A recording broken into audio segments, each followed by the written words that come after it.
हमारा हर प्रमंडल का कार्यक्रम हमारा होगा। हर कार्यक्रम का उसका समीक्षा हम लोग करेंगे और समीक्षा कर करके हम अपने नेता आदरणीय श्री लालू प्रसाद यादव जी और श्री तेजस्वी प्रसाद यादव जी को अवगत कराएंगे। ये हार करने का मतलब जो है कि हमारा एक गरीब गुरबा दबे कुचले मजदूरों का हार है ना। राष्ट्रीय जनता दल हमेशा गरीब गुरबा दबे कुचले की बात करती है। ऐसे परिस्थिति में जो आवास जो खाली करने की बात चल रही है गलत हो रहा है। हम लोग जो है कि चुप बैठने वाले लोग नहीं है।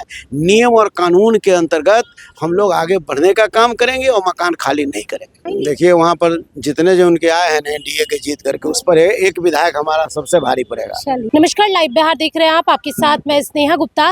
एनडीए को जिस तरीके से प्रचंड जीत मिली है उसके बाद आज राजद कार्यालय में बैठक हुई है और इस बैठक में क्या कुछ बातें हुई है हमारे साथ खास बातचीत करने के लिए शिवचंद्र राम जी है, सीधे जुड़ेंगे। पहले तो बड़े दिनों बाद आप लोग बैठक कर रहे हैं, क्यों इतना समय लग गया और आज इस बैठक में क्या क्या आप लोगों ने निर्णय लिया? देखिए बैठक में जो बातें आई है उस बैठक में बात आई है सबको समीक्षा करके। आज मगध प्रमंडल का था, फिर हमारा हर प्रमंडल का कार्यक्रम हमारा होगा। हर कार्यक्रम का उसका समीक्षा हम लोग करेंगे और समीक्षा कर करके हम अपने नेता आदरणीय श्री लालू प्रसाद यादव जी और श्री तेजस्वी प्रसाद यादव जी को अवगत कराएंगे और जहां जहां जो समीक्षा में बातें आई हैं उस पर हम लोग गहन चिंतन और मंथन करके हम लोग इसको काम आगे बढ़ाने का काम करेंगे। शिवचंद्र राम जी, सबसे पहले तो करारी हार आप लोगों को मिली, उसके बाद लगातार आप लोगों पे गाज गिर रही है। तेजस्वी यादव राबड़ी देवी का जिस तरीके से 10 सर्कुलर रोड खाली करवाया जा रहा है, इसको कैसे देखते हैं? देखिए ये हार करने का मतलब जो है कि हमारा एक गरीब गुरबा दबे कुचले मजदूरों का हार है ना। राष्ट्रीय जनता दल हमेशा गरीब गुरबा दबे कुचले की बात करती है, संविधान की बात करती है, आरक्षण की बात करती है, दलितों के उत्थान की बात करती है।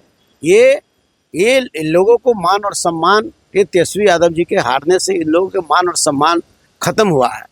ऐसे परिस्थिति में जो आवास जो खाली करने की बात चल रही है गलत हो रहा है। ये जो है कि ये सत्ता का तवीज में आकर के और जा रहा है कि भाई हम इसको जो है कि खाली करके आप समझ सकते हैं। एज भी हमारे नेता लालू प्रसाद यादव जी के हुआ है, ये दवा खा रहे हैं, किडनी रोग से ग्रसित हैं। ऐसी अवस्था में आप नियम और कानून की बात करें जिसमें 20 वर्षों से जिस आवास में जो लग रहे हैं वैसे आवास को आप जो है कि नियम और कानून का हवाला दे करके आप जो है कि खाली कराना चाहते हैं। हम लोग भी 17 महीना की सरकार में थे, हम लोग भी मंत्री थे। जब हम लोग थे तो हमको 1 महीना के अंदर में हम लोग को कहा जाता कि भाई मकान खाली करो, ये करो, नोटिस पर नोटिस आ रहा था। और जब दूसरी की जो सरकार बनी तो उस स्थिति में जो जितना दिन हम लोग मंत्री बने या कुछ लोग विधायक रहे वो लोग उसी मकान में रहे, उसके लिए कोई नियम और कानून नहीं था क्या? तो ऐसे परिस्थिति में ये लालू प्रसाद यादव जी, तेजस्वी प्रसाद यादव जी, श्रीमती राबड़ी देवी जी और ये तमाम लोगों को ये सरकार अपमानित करने की कोशिश कर रही है। हम लोग जो है कि चुप बैठने वाले लोग नहीं है। नियम और कानून के अंतर्गत हम लोग आगे बढ़ने का काम करेंगे और मकान खाली नहीं करेंगे। मकान खाली नहीं करेंगे, लेकिन 1 महीने का ही समय दिया गया है, तो जवाब क्या देंगे? हम नियम और कानून है ना हमारे लिए।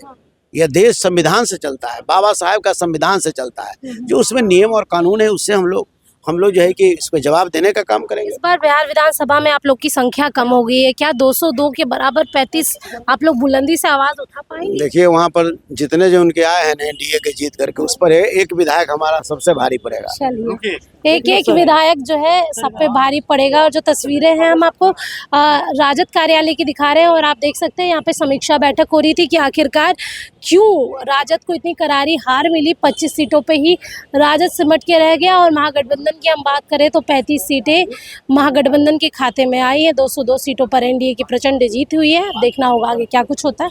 बने रहिए हमारे साथ, तब तक के लिए बहुत बहुत शुक्रिया।